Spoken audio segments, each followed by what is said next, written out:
펀드노트 LRG 투자증권 이민환 과장 함께합니다. 과장님 안녕하세요. 네, 안녕하십니까. 네, 한 주 동안 잘 보내셨죠? 네, 잘 보냈습니다. 네, 오늘도 펀드 소개해 주세요. 네, 어제 최대 이슈는 사상 최저 수준의 기준금리 인하였다고 볼 수가 있습니다. 기준금리가 1.75%로 낮아짐에 따라서 예금이나 적금을 통해서 만족할 만한 이자 수익을 기대하는 것은 정말 불가능에 가까워졌다고 볼 수가 있고요. 네.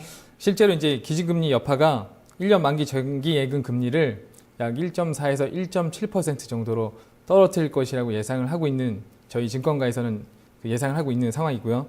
특히 제 주변에서는 예금이나 적금을 들기에는 좀 너무 어렵고 그래서 어떤 상품을 좀 추천해 주면 좋겠냐 이런 얘기들을 좀 많이 받았었거든요. 네. 그래서 그런 만한 상품으로 제가 오늘은 인컴 펀드라는 것을 들고 나왔습니다.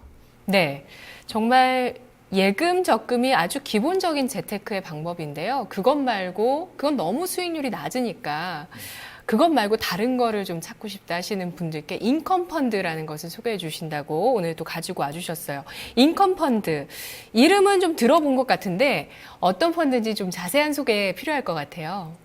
네, 인컴 펀드는 어떤 펀드인지 간략하게 좀 말씀드리면 인컴이란 것 자체가 수익이란 뜻으로 시작할 수가 있겠는데요. 주식, 채권, 그다음 리츠 이런 세 가지 부분의 자산을 나눠서 투자할 수가 있고요. 특히 인컴은 주식에서 나오는 배당 수익, 채권에서 나오는 이자 수익, 그다음에 리츠에서 나오는 임대 수익을 통해서 그 수익을 나눌 수가 있고요. 고배당 주식과 고금리 채권, 리츠에 집중 투자하는 펀드라고 다시 한번 말씀드릴 수가 있습니다. 따라서 주식이나 채권, 부동산이란 자산의 가격 상승에 따른 시세 차익보다는 정기적으로 발생하는 이자와 배당 수익, 부동산 임대 수익 등을 통해서 하나의 수익을 만들어내는 것이 가장 큰 특징이라고 볼 수가 있겠죠. 또 하나는 인컴 펀드에서 나오는 자본 차익으로부터의 수익이 부가적인 추가 수익이라고 볼 수가 있는 것이 특징입니다. 네, 자본 차익이라는 건 뭘까요? 매매 차익이라고 볼 수가 있고요. 네네. 인컴 펀드 자체가 보유하고 있는 것이 자산을 팔아서 수익을 내는 것이 아니라 보유함으로써 수익을 내는 것이기 때문에 그걸 통해서 벌어들이는 수익이라고 볼 수가 있습니다. 네. 그리고 보시면 여기 지금 표를 볼 수가 있는데요. 오른쪽에 보시면 마지막에 주식과 채권, 리츠에서 나오는 마지막에 있는 자본 차익이 말씀을 드렸었던 그 부분이라고 볼 수가 있습니다. 그리고 자본 차익 같은 경우에는 추가적인 손실로 이어질 수가 있는데 손실분만큼은 인컴 수익이 어느 정도 보장해질 수가 있기 때문에 비교적 리스크가 작은 중위험 중수익 펀드라고 볼 수가 있습니다. 네, 다음 그림으로 넘겨주시죠. 그러니까 만약에 장이 하락한다면은 그런 자본 차익이라든지 이런 부분에서 손실이 있을 수도 있겠지만 충분히 이 인컴 수익 쪽에서 보완이 가능하고 이런 부분들이 중위험 중수익 펀드의 성격을 띠고 있다라고 설명을 해주셨네요. 네, 구성하는 게요. 상당히 요즘 시대에 투자자분들이 내가 직접적으로 투자를 해서 좀 가져가고 싶은 쪽만 쏙쏙 골랐어요. 네, 그러니까 채권의 이자, 그리고 주식의 배당 수익, 부동산 내가 가질 수는 없지만 이 펀드를 통해서 부동산의 임대 수익까지 모두 취하면서 게다가 중위험 중수익은 지난해부터 상당한 트렌드로 지금 시장에서 좀 추구하고 있는 하나의 투자 스타일이거든요. 그런 부분들 인컴 펀드에서 가져가실 수 있습니다. 상당히 다양한 인컴형 자산에 투자를 하고 있고요. 우리가 월급 말고 다른 부가적인 수입으로 갖고 싶은 것들 그런 자산에 투자가 되고 있고요. 이에 따라서 장점들도 많겠다는 기대는 충분히 할 수 있을 것 같은데 다양한 자산에 투자하는 이유가 있을까요?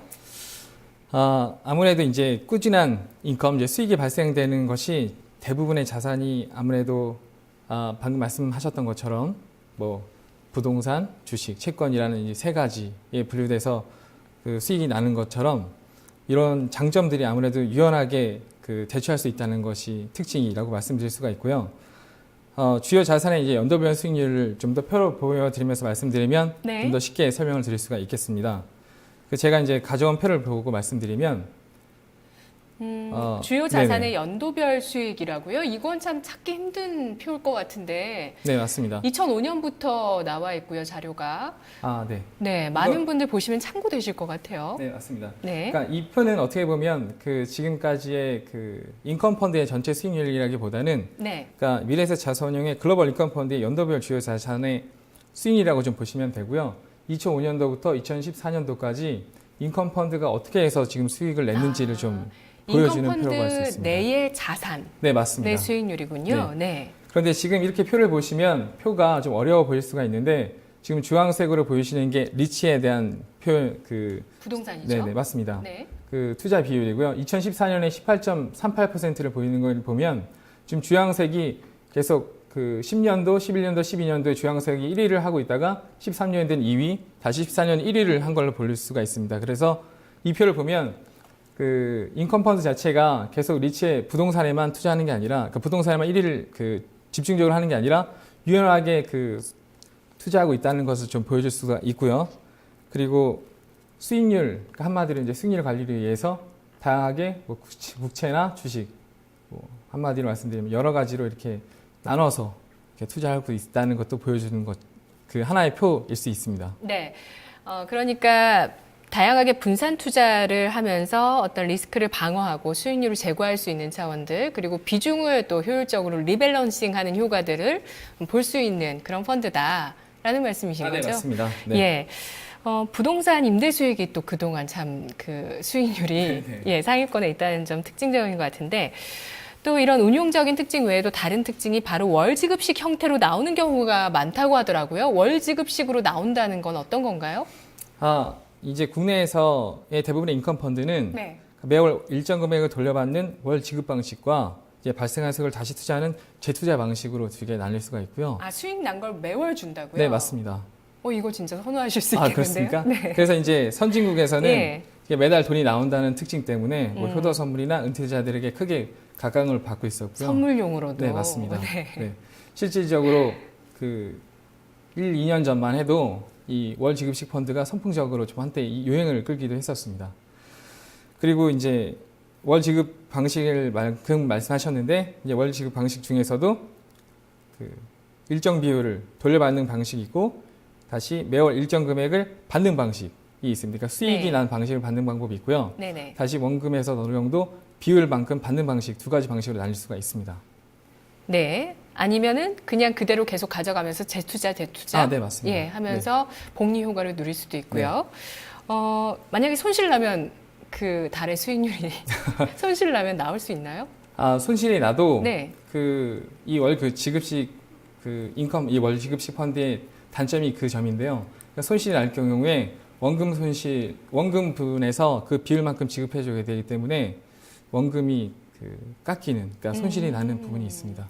그렇군요. 네. 그래도 또 뭐 계속 중수익을 가져간다면 보완이 될 수 있는 부분들도 있겠고요. 다양한 장점들이 있는 것 같은데 수익률 상황은 최근에 또 어떤지 짚어봐야 되겠죠? 네. 네. 수익률 같은 경우에는 지금 그 슈러드 아시아 에셋 인컴 펀드 같은 경우에 지금 15.10%, 그 다음에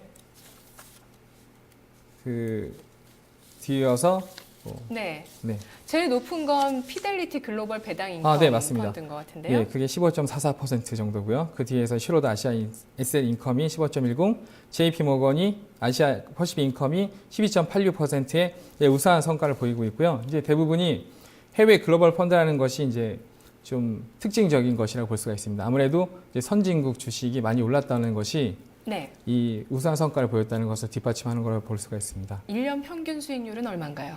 이제 글로벌 인컴 펀드의 수익률을 대부분 6%에서 8% 정도로 예측을 하고 있고요.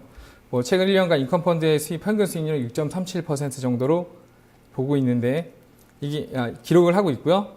어떻게 보면 양호한 수익률이라고 좀 볼 수가 있습니다. 또한 같은 기간 주식형 펀드가 이제 0.7%라고 보면 인컴 펀드는 이제 양호한 수익률을 보이고 있다고 볼 수 있고요. 네. 네네. 그렇습니다. 목표 수익률이 네. 6에서 8%인데 네, 맞습니다. 최근 1년 동안 6.37%면 양호하네요. 그러면 이 인컴 펀드 투자할 때 우리 투자자분들이 유의해야 되는 리스크 꼭 짚어봐야죠. 뭐가 있을까요? 그러니까 인컴 펀드라고 해서 많은 투자자분들이 이제 저축이나 예금형 상품이라고 생각하시기 때문에 원금 보전이라고 생각하실 수가 있는데 네. 그렇지가 않습니다. 네네. 펀드라는 상품 자체가 원금 보전이 될 수가 없는 상품이고요. 그러니까 인컴 펀드마다 편입되는 자산과 투자 재산과 국의 비중이 다르기 때문에 그에 따른 위험도 상이하다는 것도 알아두셔야 되는 것도 하나 인지를 하셔야 되는 점입니다. 이제 본인의 이제 위험 성향도 따지셔야 되는 것도 이제 당연한 거고요. 또 하나는 다른 펀드에 비해서 인컴 펀드가 생긴 그 설정 그 연도가 지금 3년 정도밖에 되지 않아서 네. 어떻게 보면 장기적인 성과가 검증이 안 된 것도 하나의 리스크 요인이라고 볼 수가 있습니다. 아까 제일 수익률 좋았던 게 피델리티였잖아요. 네, 맞습니다. 이건 해외에서 운용하는 펀드인가요? 네, 피델리티에서 이제 어떻게 보면 재간접형으로 운영을 하는 건데 네네. 그 지금 슈로더 같은 것도 네. 3년. 그러니까 한마디로 제일 오래된 펀드가 3년으로 보실 수가 있습니다. 아, 그렇군요. 예, 알겠습니다. 리스크 부분까지 알아봤습니다. 잘 들었습니다. 고맙습니다. 감사합니다. 네, 오늘은 중위험 중수익 펀드 중에서 정말 어떤 매력을 극대화시킨 펀드인 것 같아요. 인컴 펀드 알아봤습니다.